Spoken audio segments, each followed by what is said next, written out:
Okay, hello. Hope you're all doing well. Today we are here to learn the last topic in our statistics chapter called linear regression. So as always, I'm going to make some notes. You can write the notes down if you wish. We'll do some examples, and then that would be good for today. Linear regression isn't too difficult of a topic, at least at our level. It's really just a matter of computations using the various formulas for finding the line of best fit and also finding the correlation, as you will see. So let's get started. Oh, let me share my screen here. Screen.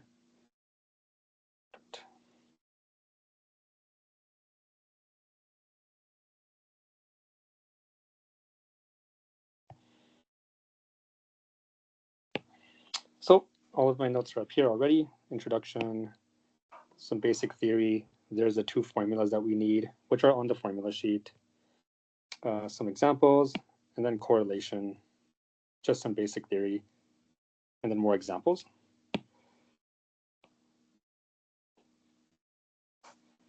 All right, let's see. Let's see what I have to say about this. So everything we've been doing so far in the statistics chapter has all been for a single random variable. Maybe that's height or weight or time or temperature. It's all been a single variable. Here we are now for the first time looking at two random variables, and we wish to investigate the relationship between the two of them. So if you have one random variable x, maybe this is height of cat, and then you have another random variable y, maybe this is weight of cat. We want to investigate pairs of data points x, y, like this, if there is any sort of linear relationship that may exist between the two variables x and y. That's the idea. And we want to find the equation of this line in the form mx plus b, where m is the slope, and you may recall b is the y-intercept. And then once you have this model of the relationship between these two random variables, then you can answer various questions, like if you know your height of your cat is, I don't really know, 1 foot, then what is the estimated weight according to your model? That's the idea. So let me start by writing my usual intro sentences, and then we'll see. So all the statistical theory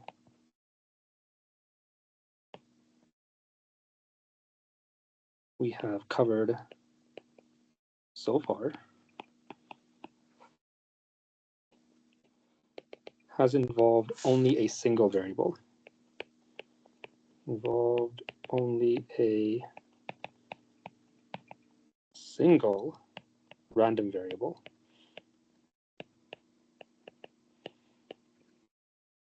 And we've just been using x as a random variable. Now we are looking at two random variables. So now we shall learn how to investigate the statistical relationships, maybe? Statistical relationships between two random variables.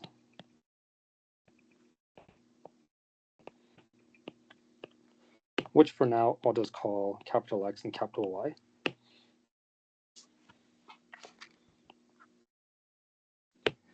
And so the idea is we now have a bivariate data set, as we call it.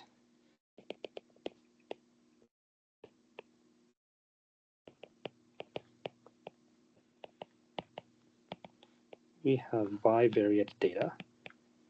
So instead of just having x1, x2, x3, etc., we now have x and y's. So it'll be something like this. x1 paired with y1, and then some x2 paired with some y2, etc. And maybe you have, in total, n data points.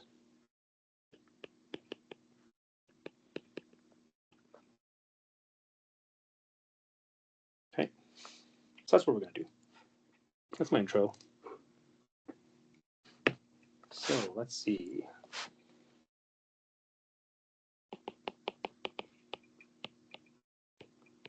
It is our goal to, how should I say this? Construct a statistical model. Construct a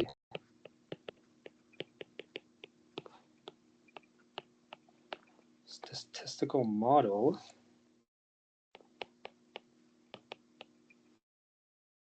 for the relationship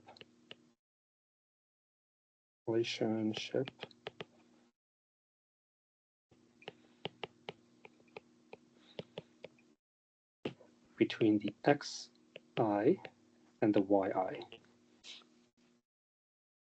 And the form is going to be the equation of a line, y equals mx plus b.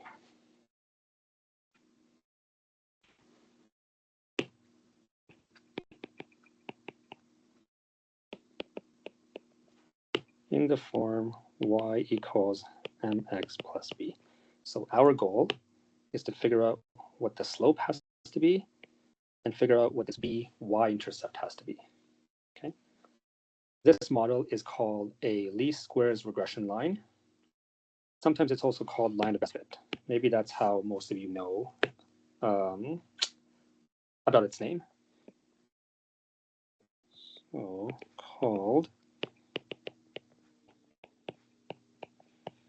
line of best fit. Also called least squares regression line.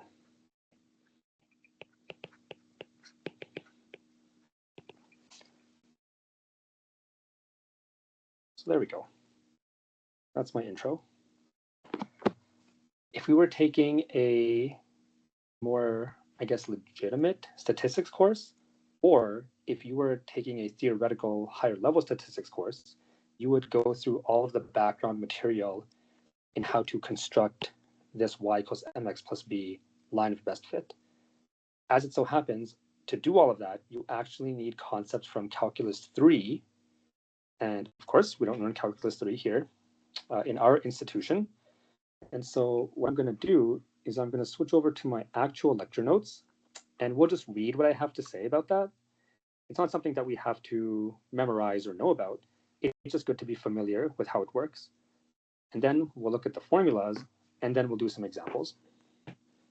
So if you are ready, let me go to the actual linear regression lecture notes, which are in the OneNote document. And this page talks about all the theory. There we go. So I'll just highlight some important stuff. It is very common that two variables associate with each other through a linear relationship. We wish to find an accurate equation in the form mx plus b that best approximates the relationship. So there's a picture of how we think about this idea. So these green dots, this one and this one and this one and this one, are the data points that we procure through our sample. And they have two components, x value and y value, right? So we can plot them on an xy grid. And we wish to find that blue regression line, this blue one that's going upwards. what we want to do. And the way that you actually do it theoretically is you assume that the line has the equation y equals mx plus b, where m and b are still unknown, and then you compute the so-called yellow residuals. The word residual in mathematics essentially means leftover, and in certain contexts, it also means error. So in the graph, you can see that in yellow, this yellow highlighted vertical distance is the error. The green dot is the real data point. But right here, this big blue dot is the data point that our linear model will spit out. And of course, it's not going to be exactly the same as the real value. So there's going to be this big error that exists. Okay, that error is what we call the residual. Let me erase all of that. And that's what I say here. Question, how can we create a mathematically precise definition of best in terms of the best linear model? Answer, we consider the residual, the error. And by doing this whole process is called the method of least squares. Let me scroll down and let me talk about this process. So this is a process from Calculus 3 where we wish to minimize all of those residual errors. And we define that line to be the best, the line that minimizes those red errors in the graph. And so here are the generic steps. So step 1, collect your sample data. And of course, you label it. You're going to have two values, x and y. Maybe x is the height and y is the weight. And the weight depends on how tall you are. Or maybe x is a year, like 2001, 2002, 2003, and yi is the price of a car. Right, so the price of the car is going to depend on the year it was made. So we label our data, x and y, and then you would assume the equation mx plus b, and then the residuals are going to be down here. In blue, this is the true y coordinate from your sample data. And in green, this stuff is the estimated y coordinate from our equation. And when we do this purple minus, the difference, that is the residual, right? True minus approximation is the residual, is the error. We wish to minimize all of these residuals. And to do that, we actually have to form this crazy summation way down there at the bottom of the screen. So you have to form, oh, let me just erase all this. Oh, where are we? Oh, there we go. So you have to form this summation, as it so happens, and then you have to find the values of this blue M and this blue B to minimize this green S, the green summation. To do that requires concepts from Calculus 3. It requires partial derivatives. If you were to do that, as it so happens, oh my God, why does it keep scrolling up? If you were to do that, here are the eventual results. And this theorem outlines the formulas for M and B. So, given a sample of n pairs of data, xi and yi, the line of best fit has the structure mx plus b, where m is this crazy formula, and the b is this crazy formula. Both of these formulas are in your formula sheet on the very back page. And we just have to do all these computations, that's all. Something to note about these formulas, if I may, oops, is we observe the following. Notice in these formulas, the denominators are both the same. So you don't have to compute that twice. Okay, you only have to compute it once.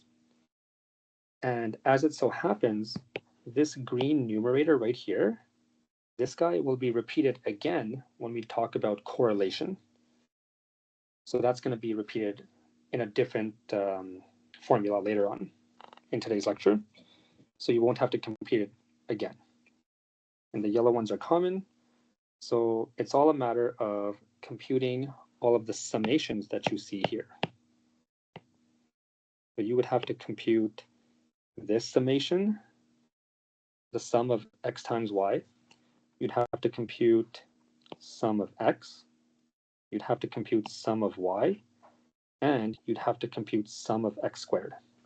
Once we compute these four summations, then we can go ahead and just throw everything into these formulas, and then we're good. That's the idea. And that's what I say in blue here in this useful remark. When computing the line of best fit, you will need to compute each of the sums below. Sum of x, sum of y, sum of x squared, and sum of xy. And the way we do this is we make a table to organize everything, just like when we made class tables. And I also have this green note. You may also need to compute this green guy, sum of y squareds. See you later. That's going to be used when we compute the so-called correlation coefficient. Okay, so that's the theory. Ultimately, for our computational purposes, again, we just compute these these four yellow summations. And then once we have those, we compute the M, we compute the B, and then we write down everything in this structure, mx plus b. And that's it. That's how we construct a line of best fit for bivariate data. And we're going to do all of this using a table. So let me go back to that other notebook and we'll do an example. Video lectures.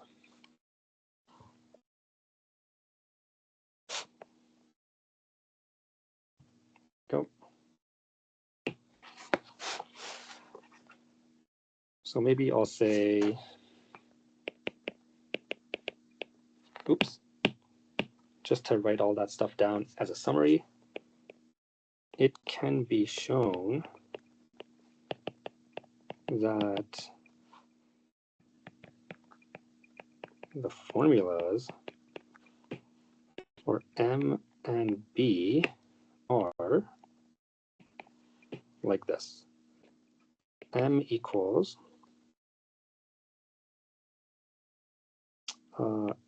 n times sum of x times y minus sum of x, sum of y,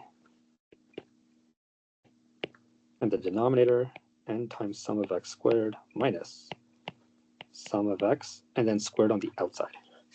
That's the M formula. And the B formula is slightly bigger. In the top, we have sum of all the y values, sum of the square of the x values, minus sum x times sum of xy, all over the exact same denominator. And again, you don't have to memorize these formulas. They are on our formula sheet. So there we go. Oops. All right, let's see an example.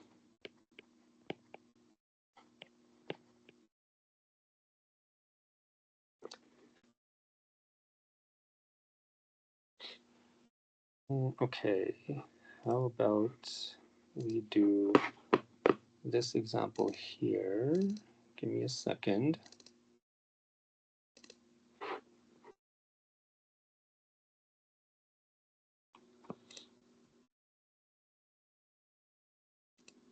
All right.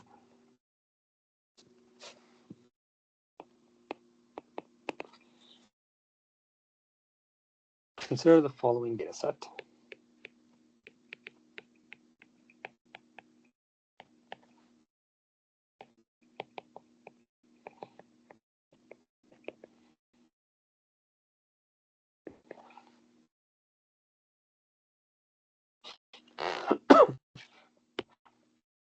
Right, so we have some x values, and we have some y values in pairs. So we got 15,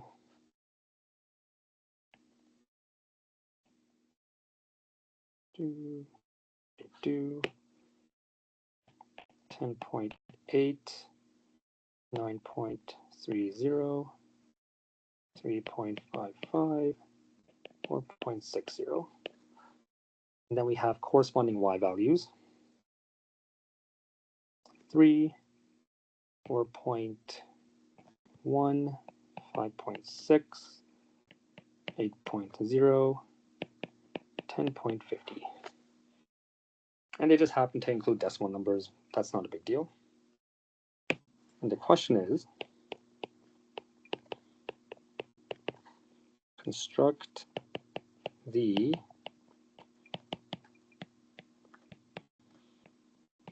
least squares regression line. Y equals mx plus b. So that's our data set.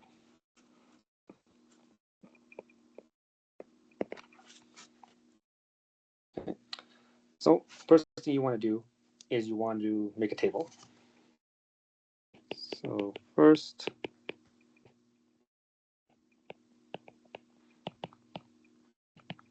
we make the table below. And the table is going to look like this. It's going to have 4 columns. So we need x and y, of course. And then, according to our m and b formulas, we need x times y, and we need x squared. That's what we need.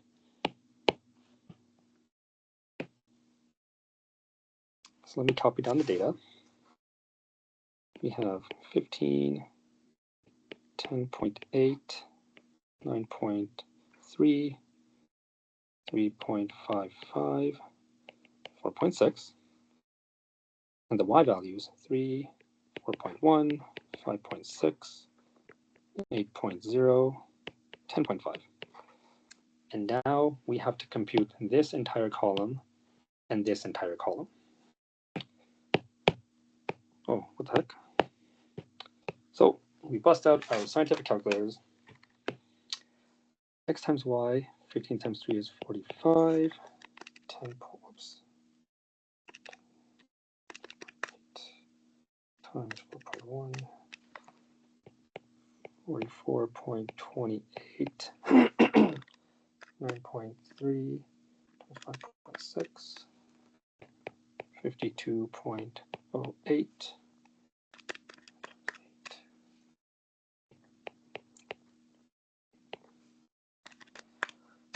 5. Okay, and then we need x squareds. 225, 8,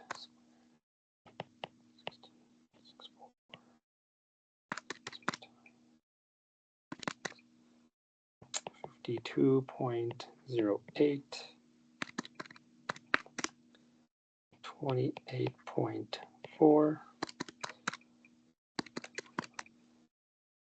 48.3. Okay, so we filled in the table.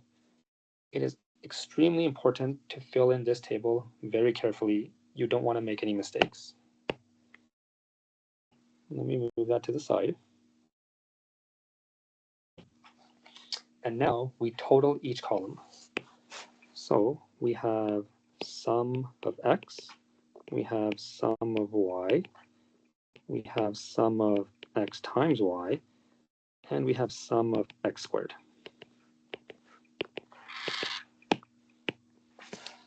Let's see, 15 plus 10.8, 3 plus 3.5 plus 4.6.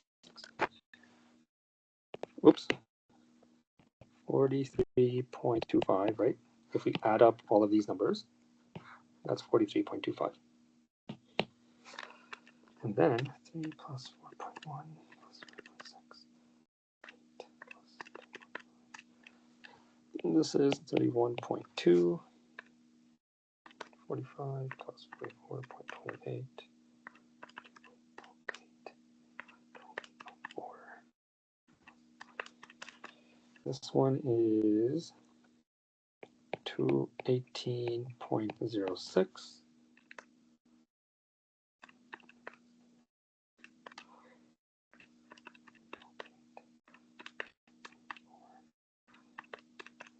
And the green column is 470.42. So there we go. We have these four summations. And now I can compute my M and B using the formulas. So now we simply compute M and B. Let's do M first. So as always, we write down the formula first, then we sub in the numbers, then we use calculator. So here's the formula.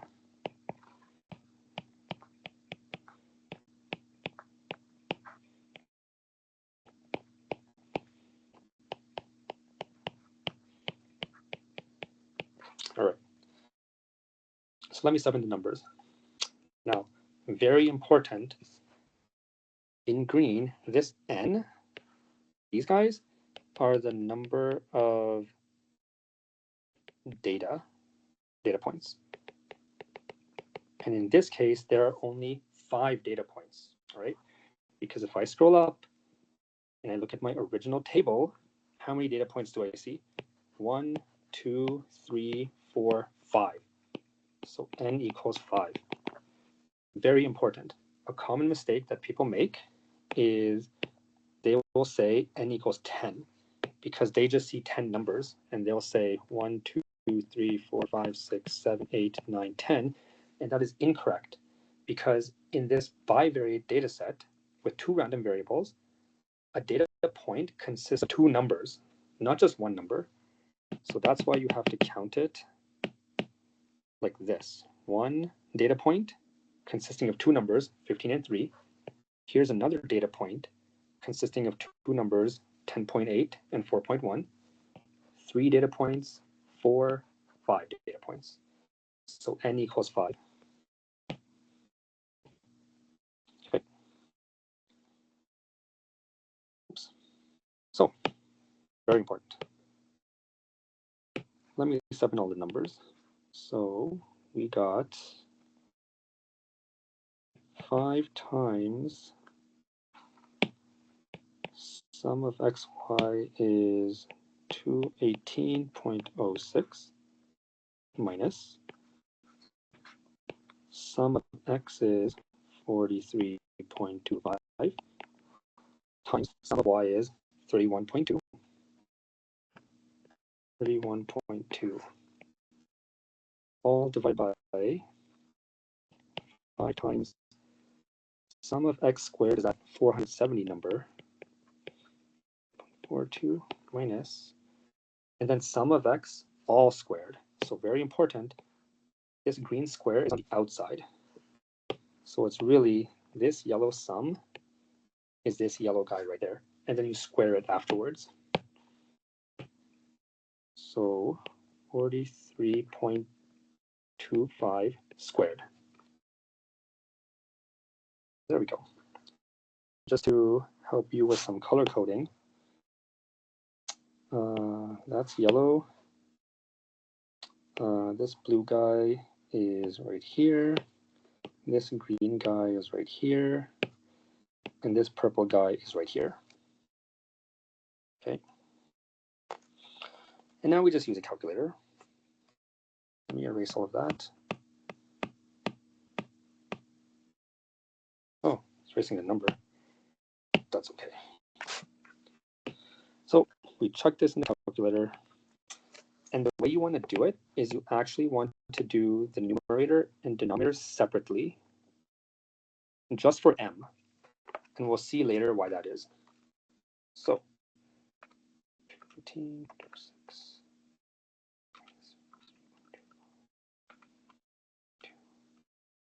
So for the numerator, I get negative 259.1. And for the denominator, oh my gosh, 72. I get 481.5375. So there we go. We want to do the top and bottom separately, just for the slope m. And we can round this to maybe, we do, well, let's see what it is first. 259.1 divided by 41.5375 is some crazy decimal number. Maybe we'll just round to 4 decimal places. Negative 0.5381 is what I get. Hopefully I didn't make a mistake. Seems kind of off. 15.3, 10.8, 4.1, 9.3, 8.6, 10.5.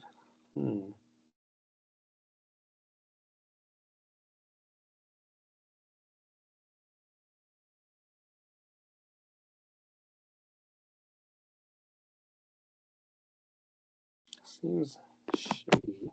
Let me double check. I might have made a mistake.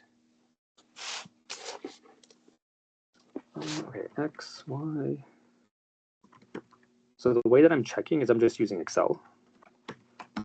Just to double check, 15. Just to do all the calculations for me. 3, 5, 6, 3, 1, 6, 8, 10.5. Okay, let's see. Times y equals x squared sum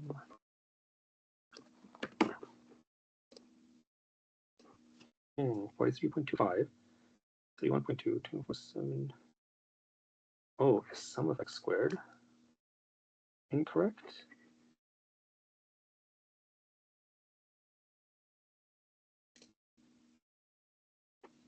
Mm, 16.8.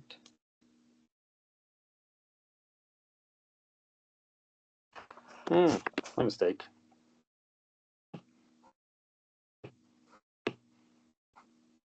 So these numbers are incorrect. This one and this one. Oh, and this one.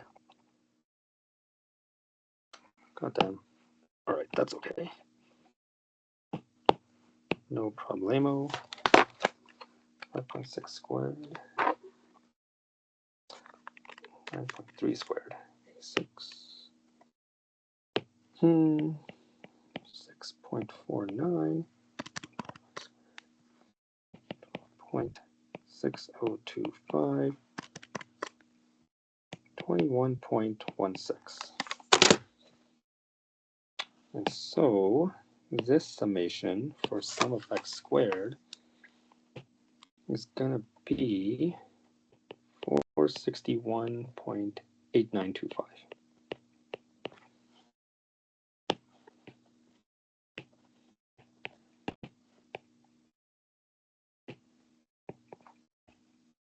All right, there we go.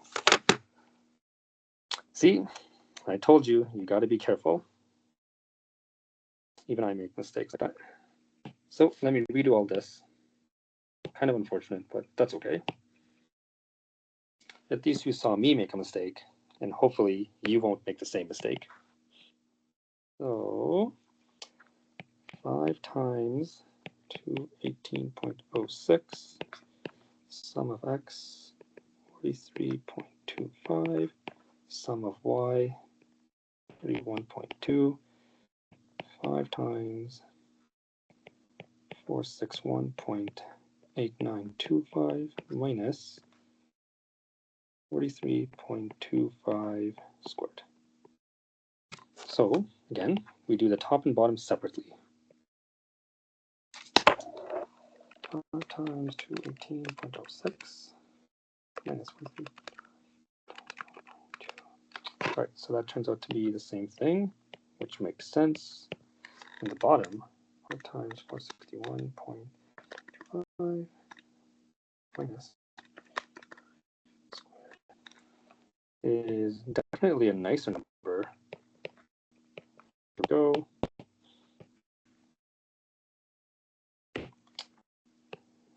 Approximately.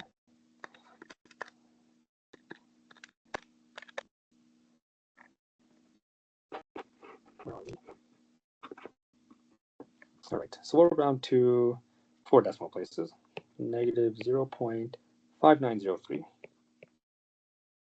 And this is indeed correct. So there we go. There's my computation for M so far. And now I do the same thing for B. So let me scroll down. And B equals crazy large formula, which I have to look up myself because I do not have it memorized.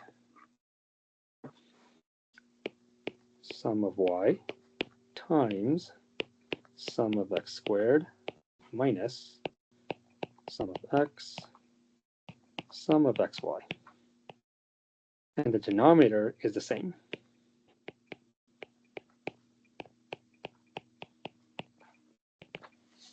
And so I sub in my values.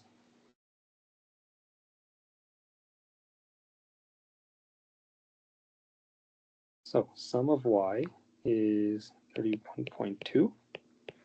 Sum of x squared is 461.8925 minus sum of x is 43.25. Sum of xy is 218.06. All divided by 438.9. How do I know that? Because the denominators in yellow have to be the same. Right? This yellow denominator is the same as this yellow denominator, so I don't have to recompute it, which is pretty nice.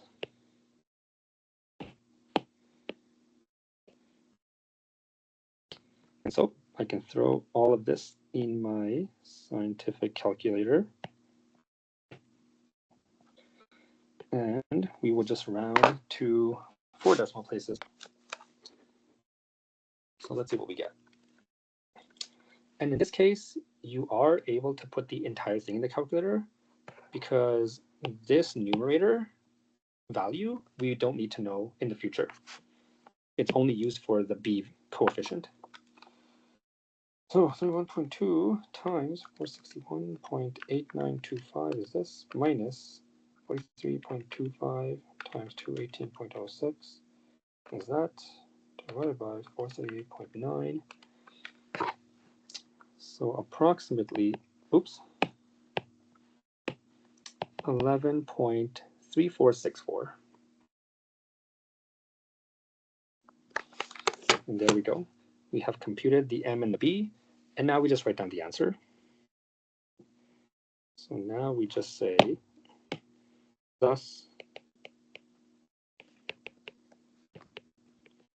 the least squares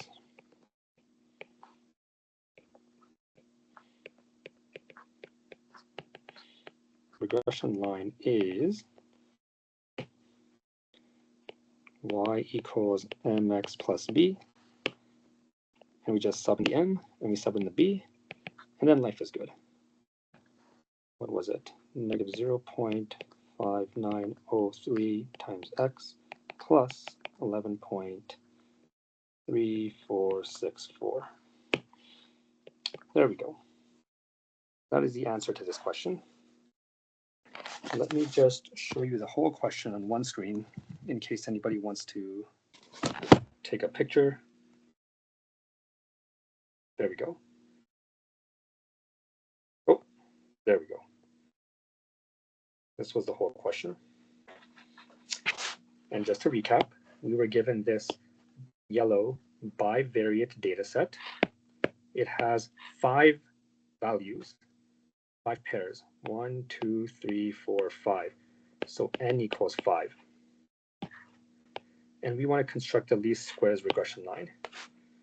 It takes a little bit of attention to detail, tedious work, but we make this gigantic yellow table with 4 columns, x, y, which is already given to us in the question, and then x times y and x squared.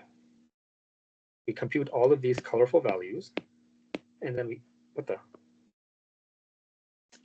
add up all the columns to get these 4 summations. And then we use the M formula down here in blue, and we use the B formula down here in blue, and then we get the answer at the very end. That's how we do it. Theoretically, not too crazy. Computationally, in this live video, I made a mistake. So you got to be really careful how you make your table. Okay, so that's that. Why don't we go on to this next topic of related topic of correlation, and then we'll do another example of this. And that introduces the last formula that we have to know.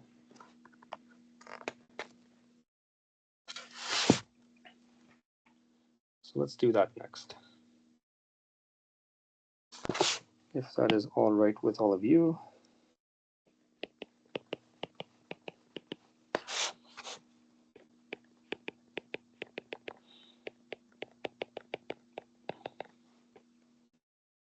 Correlation. Let me just drink some water.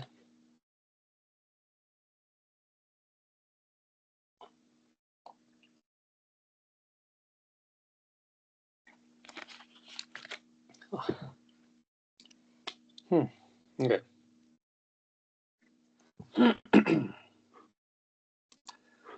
So the idea with correlation is like this. We have this regression line up here, which is fine. It's nothing really that hard to compute, right? But how good is it? How do we know that it is actually a good fit for our data, right? Because maybe it's not. Maybe our data wasn't actually linear to begin with, right? Because I can just blindly do these M and B computations. It doesn't actually tell me whether the model right here, mx plus b, that we constructed is actually good or not. And so we need a metric to be able to communicate how good our least squares model is, and that metric is called correlation. And there happens to be a really big formula for it. And there's some upfront theory. So let me write a little bit of things down, and then we'll do an example. It's nothing too crazy.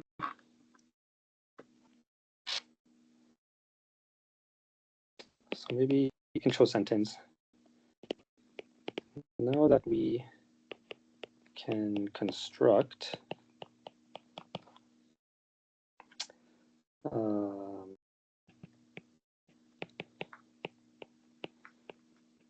least square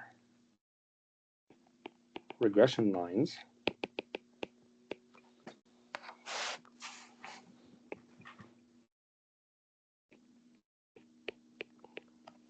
we need a metric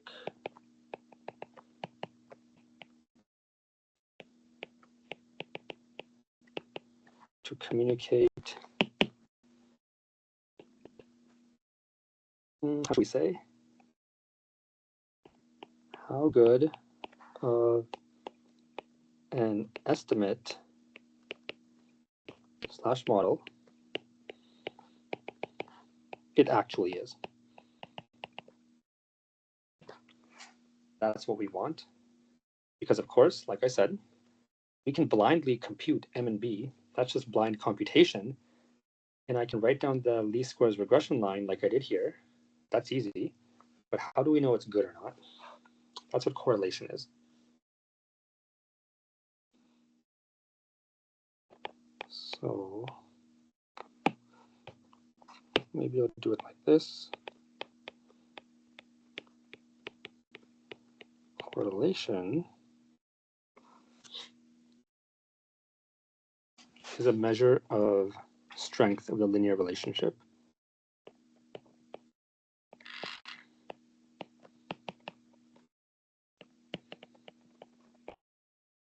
Strength. How do you spell strength? GTH.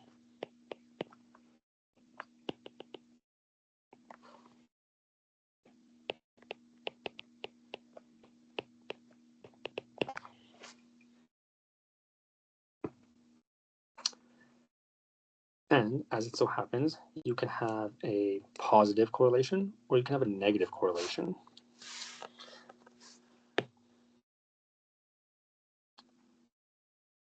Maybe I'll just do it like this.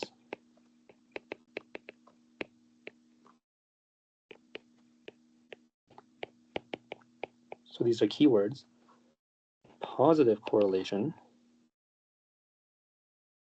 And we have negative correlation.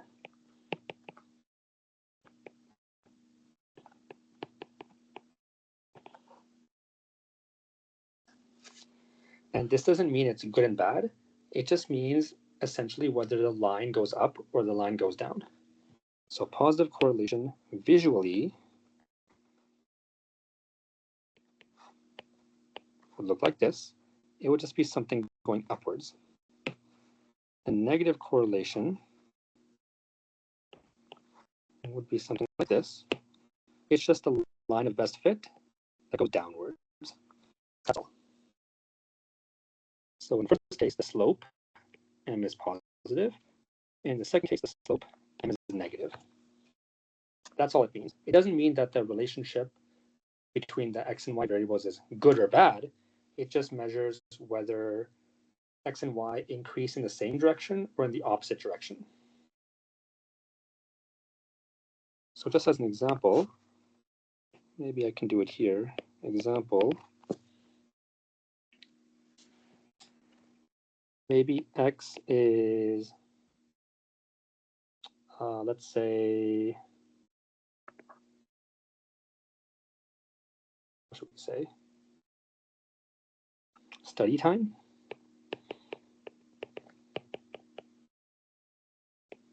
And y is grades.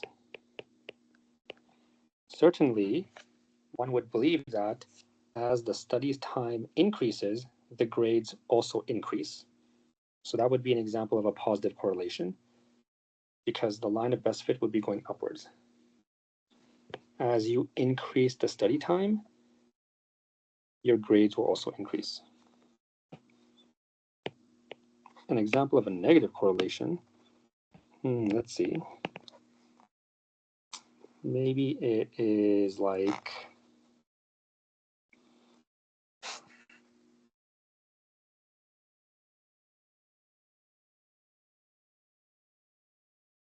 can I think of a real one?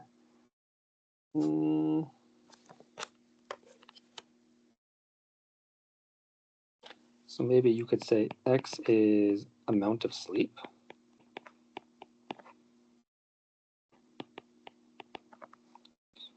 And y is maybe tiredness level. However you would measure that. This is just a random example I'm trying to come up with. Certainly, one would believe as the amount of sleep x increases, your tiredness level would decrease, right? So that's an example of a negative correlation. X and y are just going in the opposite direction. If x increases, then y will decrease. And in the first example, if x increases, then the grades also increase. So that's a difference. That's a difference between positive correlation and negative correlation. It's just some terminology.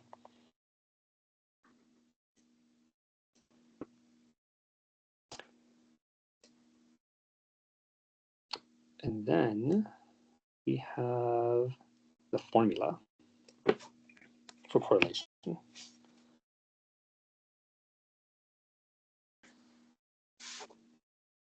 So maybe I'll just say finally,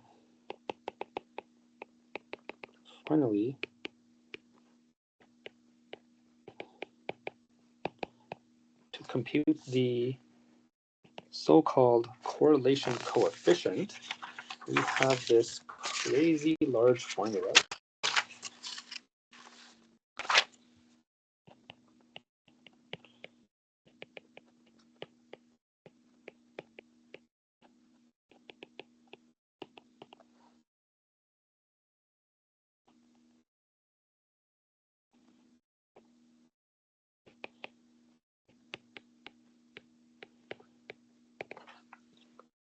So here's the formula. It's pretty big. So the variable we use for correlation coefficient is r, lowercase r equals, and then we have a big fraction like that. In the denominator, we have square roots. We have a square root here, and then you're going to have another square root. And here's what the formula is. N times sum x squared minus sum of x all squared times, let me make everything look a little bit nicer and lined up, n times sum of y squared minus sum of y all squared. And then in the numerator, we have n times sum of xy minus sum of x times sum of y, like that. So there we go. This is the formula. And this blue dot is multiplication. Okay, so we compute this formula. That gives us the so-called correlation coefficient. In our formula sheet for our course, if you look at the very back, which I don't have a way to bring it up, but if you look at the formula sheet and you look at the back and you look at the very bottom, that's where this formula is. Let me see.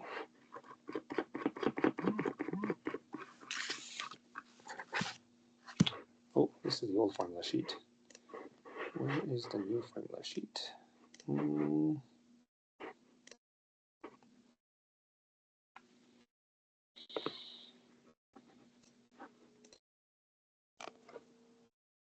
Oh my goodness. The PDF is not working.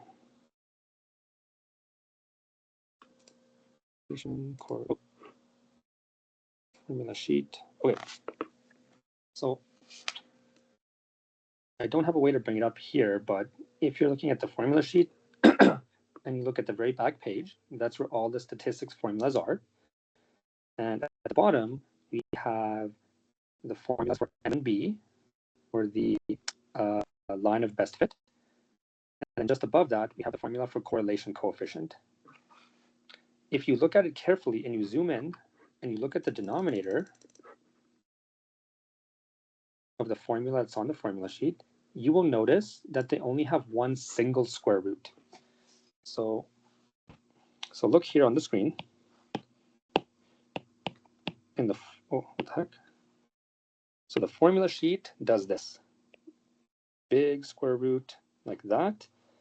And then it has green bracket times green bracket. That's what it does. And that's totally fine, right? Because way back, I think in September, we learned about how if you have square root x times y, you can do root x times root y, right? I personally think it is a lot easier to do the square roots individually. That's what I think. I think it is easier, instead of doing it like how I have currently written on the screen with the blue and green, the blue square root and the green brackets, it is better to do blue square root like this, then separately times blue square root like this. That's what I think. You're welcome to do it however you wish. As long as you get the right answer, that's what really matters in the end, right? I just think it's easier to do it like this, personally. But anyway, that's the correlation coefficient. Let me actually copy and, well, let me write down some remarks, and then we'll look at an example. So, remarks.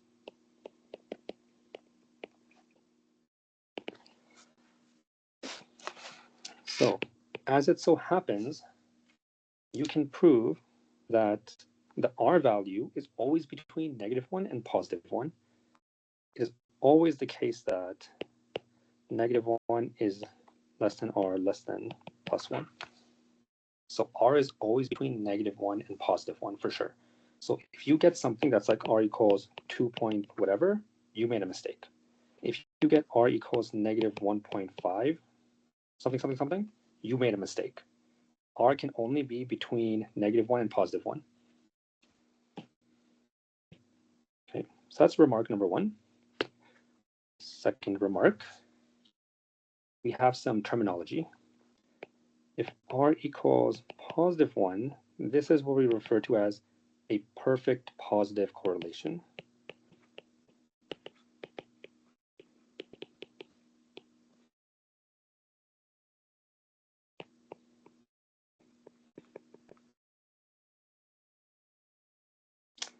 And if R equals -1, this is a perfect negative. Oops.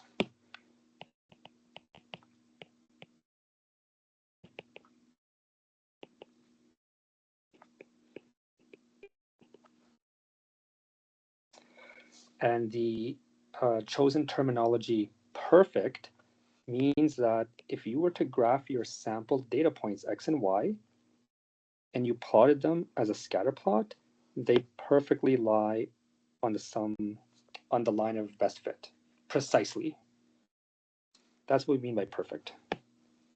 Positive means sloping upward, negative means sloping downward. That's all.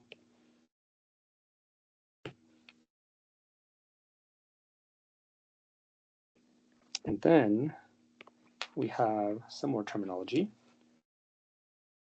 Usually with real life data, you don't have a perfect correlation, but it is possible to have R values that are closer to +1, or, oops, in other scenarios, R values closer to -1. And in these cases, we use the terminology strong. We don't use perfect. We say it is a strong positive correlation. And if R is closer to -1, like really close, we say it is a strong negative.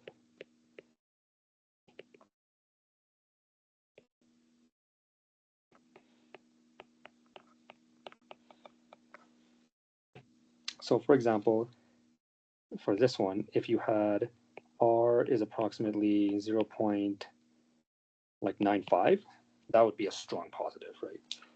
For this one, if you had maybe R is approximately, let's say, -0.9, that's a pretty strong negative correlation.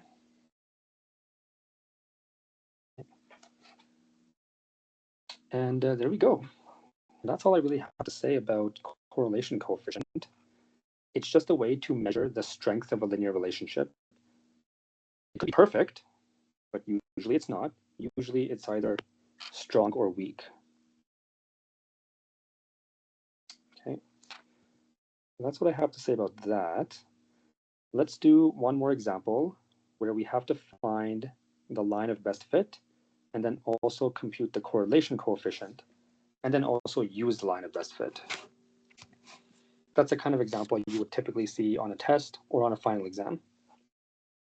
So let's do that, and then we'll call it a day.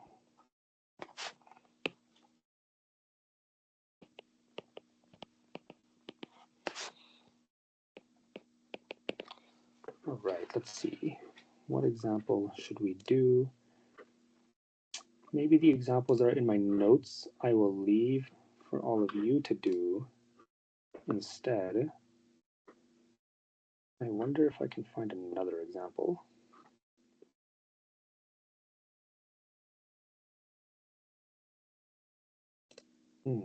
Maybe I'll try this one. Let me see if I can copy paste it into the notebook.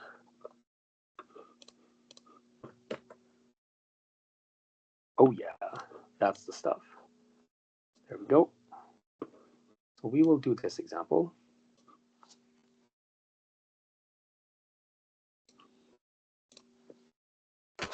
So, example.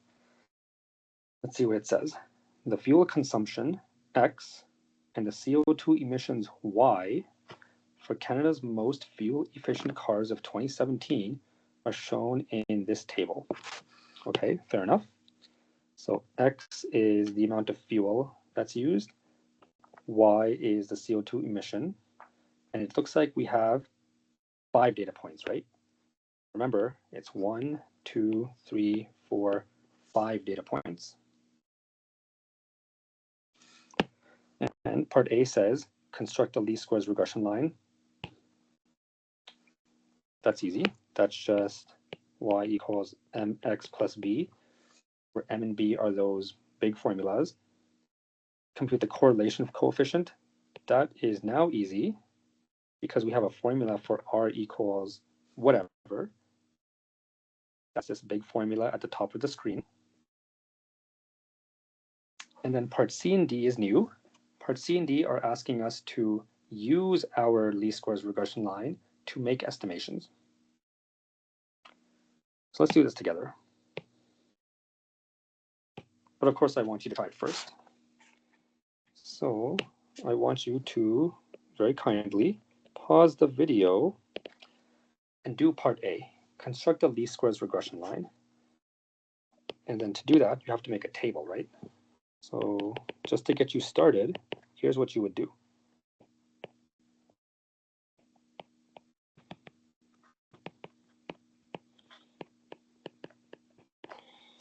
So the table has to have 4 columns. X,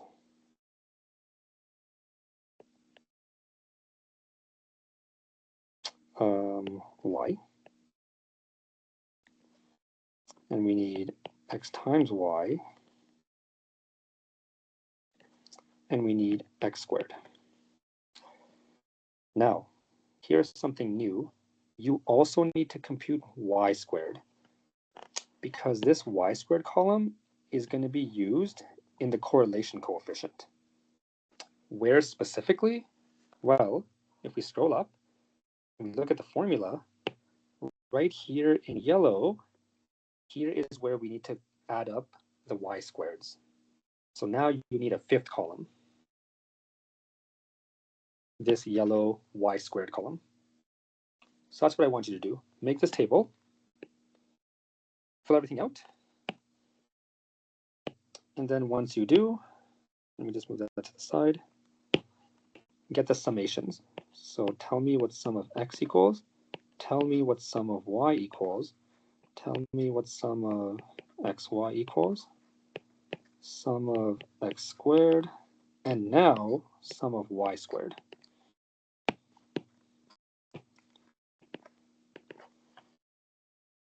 So there you go.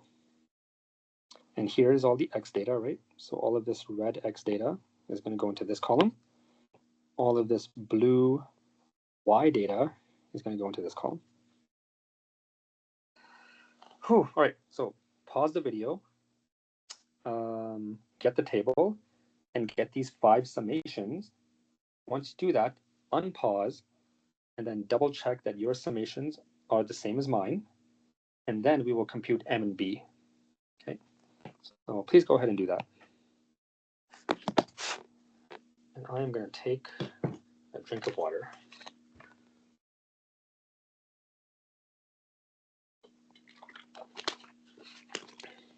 And I'm also going to fill in the table as we go. Okay, let's see. 5.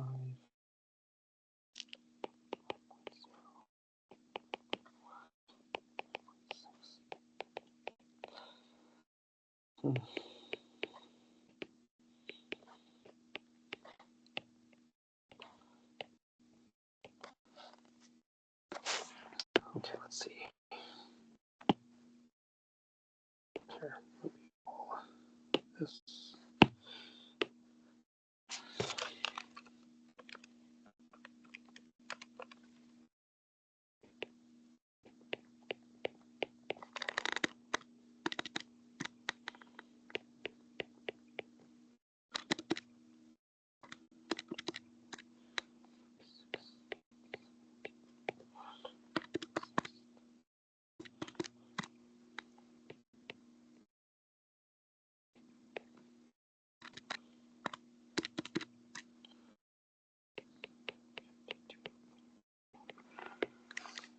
X squared.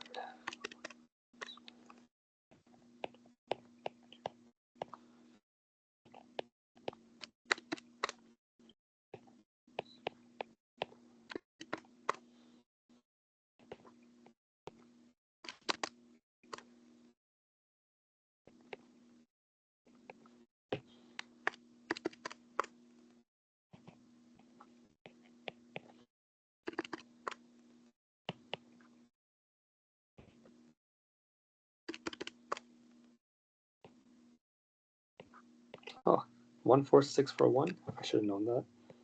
14641. 1 squared.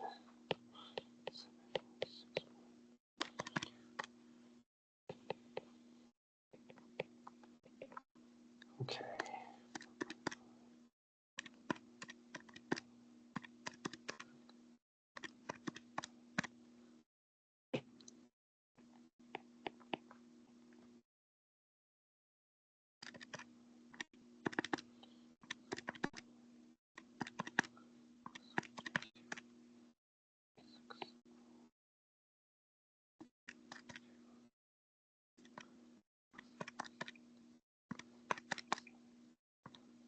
Oh, 472.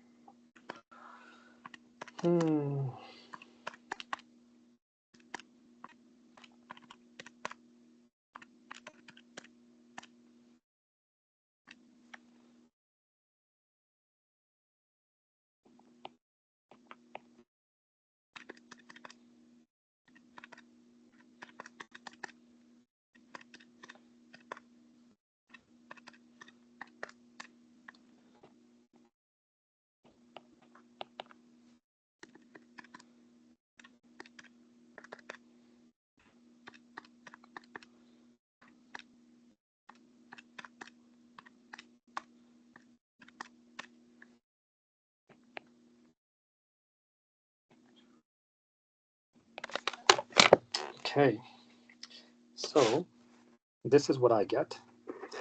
Let me double check by chucking it into Excel,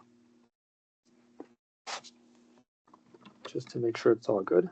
603, 3145.6. Not that you have to know how to use Excel in the course. 3247. I just want to make sure we don't make any mistakes. And I already made a mistake by subbing in the wrong numbers. God. 0.5, 5, 5.1, 5.6, 5.7.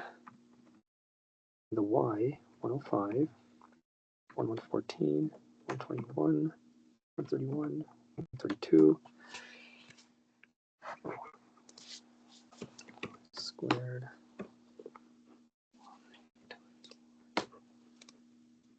Oh. Okay, let's see. Nice. Okay.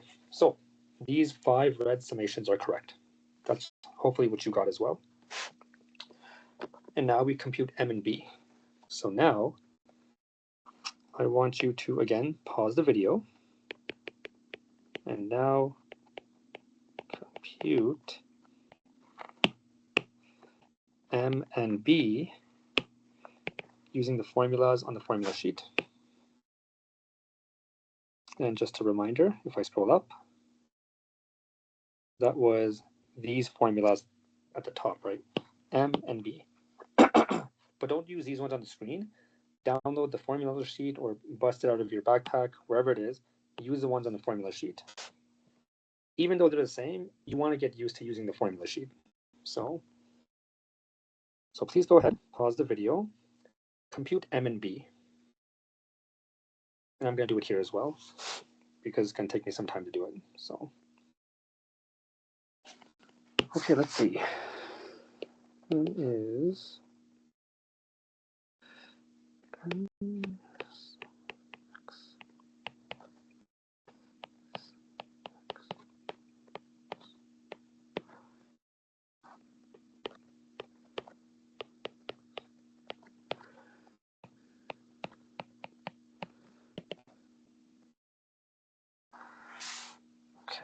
let's see.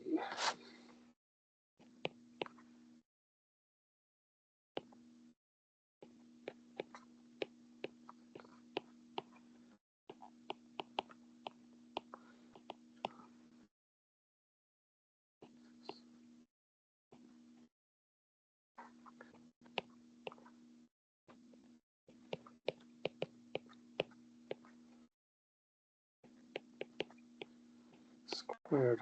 Okay, so when you're doing this, remember I said that specifically for the M computation, you want to do the numerator and denominator as individual calculations.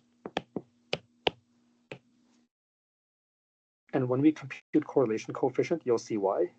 Because this yellow stuff and this yellow stuff individually are also in the R formula if you compare carefully on the formula sheet. So, okay, what we got?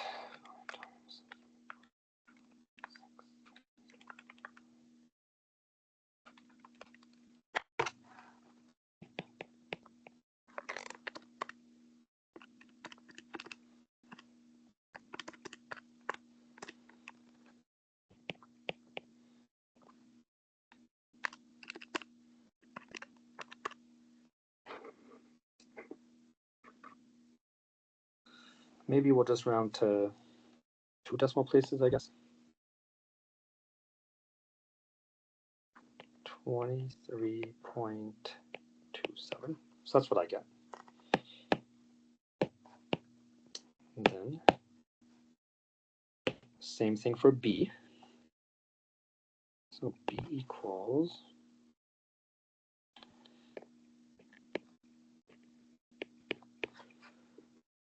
what's the formula again?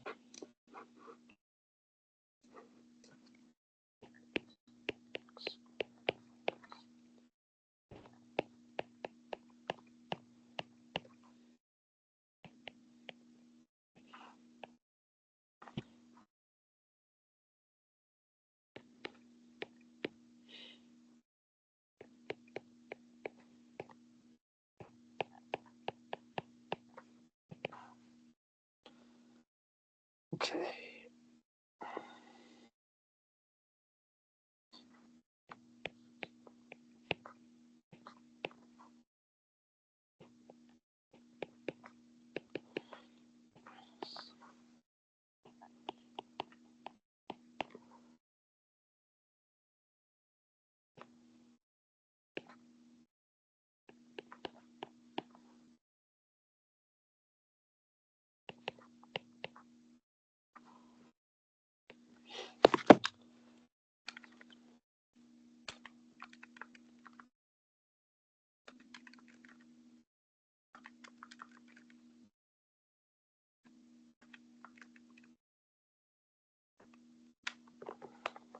Wow. So this one I get 0.0612. I guess we'll just leave it like that. And there we go. So now we write down the answer. We say thus.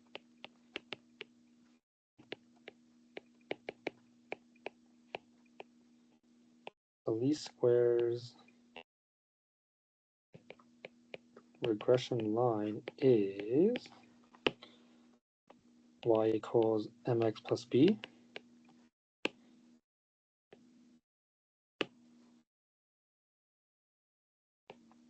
So 23.27x plus 612. Of course, in the question, it'll tell you how many decimals to round to. We'll just say it's this. So there we go. Hopefully that's what you got as well. That is our least squares regression line. Okay. And just a reminder, remember that for M and B, this yellow denominator is the same as this one over here. So I didn't have to recompute it for B. I just copied it straight down. Now, what does part B say? Going back to the question. Part B says, compute the correlation coefficient. How would you describe the linear relationship? So we know the formula for correlation coefficient. It is on the back of our formula sheet. So pause the video, take a couple minutes, write the formula down very carefully, compute the formula very carefully using all 5 of these yellow summations, and then tell me what you get. And now I'm going to do it here as well.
Right, so here's the formula.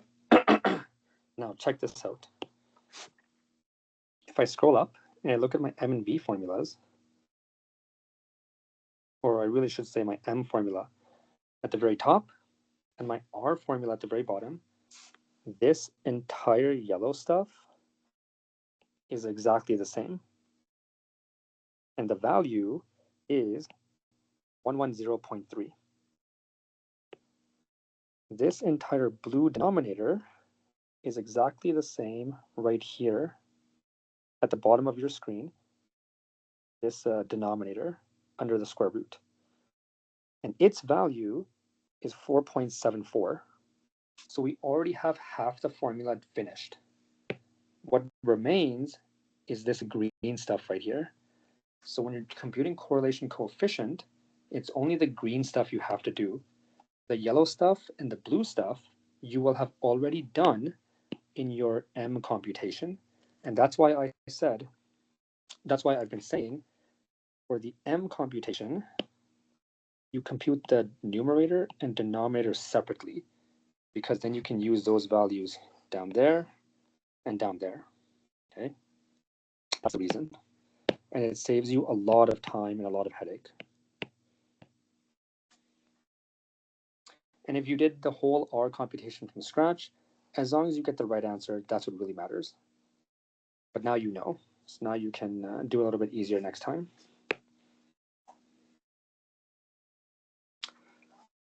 So I'm going to go equals.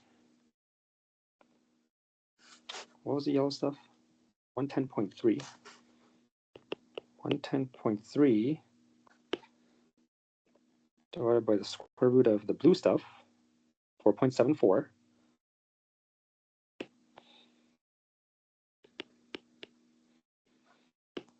Times square root of this new green stuff, 5 times sum of y squared. That is 73247.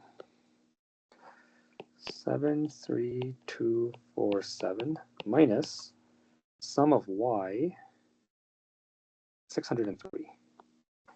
603 squared. Now, if you want to put all of this in the calculator in one go, make sure you use your brackets extremely carefully. Don't get this question wrong. It is easy marks. Okay, let's see.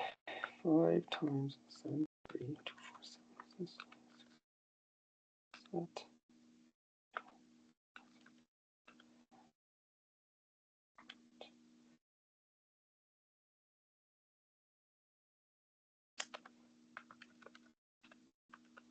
Okay, so here's what I get. I get 0.988641827. That's what I get. And you just round to whatever many decimal places you need to. We'll just say 989. So there we go. That is the correlation coefficient. And you might recall in part B, it also said, how would you describe this relationship? This is a strong positive.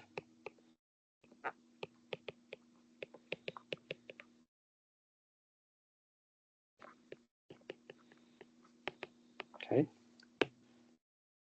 Strong because R is close to 1, and positive because R is a positive number. That's the reason. That's part B, computing the correlation coefficient.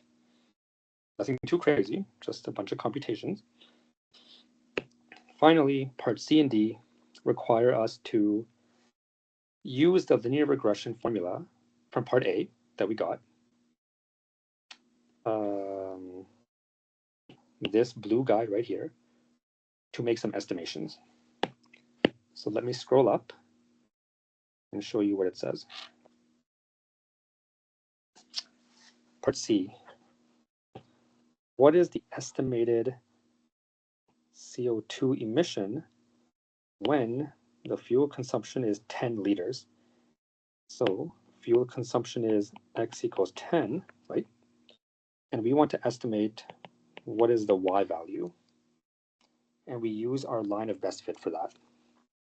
So let me scroll down and let me show you what it is. So part C, we just say indeed, Y equals, what was it? 23.27. 23.27 x plus 0.0612. And we just sub in x equals 10. 23.27 times 10 plus 0.0612. And we throw this in the calculator. 23.27 times 10 plus 0.0612. I get 232.7612. So where did they round to? It looks like the Y values are all integers. So we'll just round to the nearest integer, approximately 233. So there we go. So when the fuel consumption is 10 liters, the amount of CO2 emission is approximately 233 grams. And then part D is the same thing. If we scroll up and read what part D has to say, let me erase all of this stuff. Part D says, what is the estimated fuel consumption when CO2 is 100 grams? So CO2 is the Y variable, right? So this is Y equals 100, and the fuel consumption in yellow is X equals question mark. That's what we want. Given Y equals 100, what is X? So let me scroll down. I'm going to say, indeed, we have our linear regression model, 23.27x plus 0.0612. And I can rearrange, isolate for x. You will get y minus 2 all over 23.27. And then we just substitute y equals 100. Because that's what was given to us in the part D question. CO2 emission was 100. 0.0612. 23.27. Let's see. 100. So I get some crazy decimal number. We'll just round to one decimal place. 4.3. So that means if you were to if you were to consume 4.3 liters of fuel, that would yield a 100 gram CO2 emission. Okay. That's how we do it. That's how we do part C and D. It's just using our linear equation to solve for either X or Y. Okay. So here's a screenshot of C and D in case anybody wants it. Here is a screenshot of part B if anybody wants it. Here is, maybe I'll have to do this, right? I'll do it like this. Here is a screenshot of part A as well as the question, if anybody wants it. Okay. So there we go. That is, I guess, all I have to say about linear regression. Theoretically, if you were to go do a statistics degree, I mean, there's some crazy stuff you can do with linear regression. For our purposes in our course, all we have to know is we just have to essentially be aware that in yellow, we have y equals mx plus b. Here's the formula for m, and here's the formula for b. Okay. This blue numerator is used in the r formula as well. And this green denominator is used here and also used in the r formula. Okay. And here's an example that we did just for linear regression. Correlation is this idea that we want to measure the strength of a linear relationship. And we have some terminology: positive correlation, negative correlation. The formula for correlation is that crazy guy right here. And just like I said, let me erase the highlighting. Up here at the very top of the screen, M and B, the blue numerator and the green denominator are also used right here. Blue numerator, green denominator, value in the square root. Okay. So you don't have to compute all of this from scratch. You should already have the blue and green computed separately in your M computation. And then we have all of these remarks in blue with perfect positive, perfect negative, strong positive, strong negative. That's just terminology. And then we did this example 2, ABCD. If you need more questions, I have more questions in my notes, as always. So just to show you, we can go statistics, linear regression, and talk about the same stuff here in a little bit more detail, so you can read through if you wish. I have this example for linear regression with a nicer looking data set. I have this example with linear regression with a crazy data set with decimal numbers, okay, that you can practice. And this one also has that example where you have to estimate. Use the linear regression to estimate certain things, just like part C and D that we did right now. And then I have correlation lecture notes you can read through. And I have, I guess, this example for correlation. Oh, this is for the first data set. And then this is for that speed data set. And then I have this question similar to the one we just did. Okay, so nothing too crazy. If you have questions, you can always message me on Teams. Otherwise, I hope all of this made sense. So thank you for taking the time to watch this video, taking notes, and I shall bid you a good night.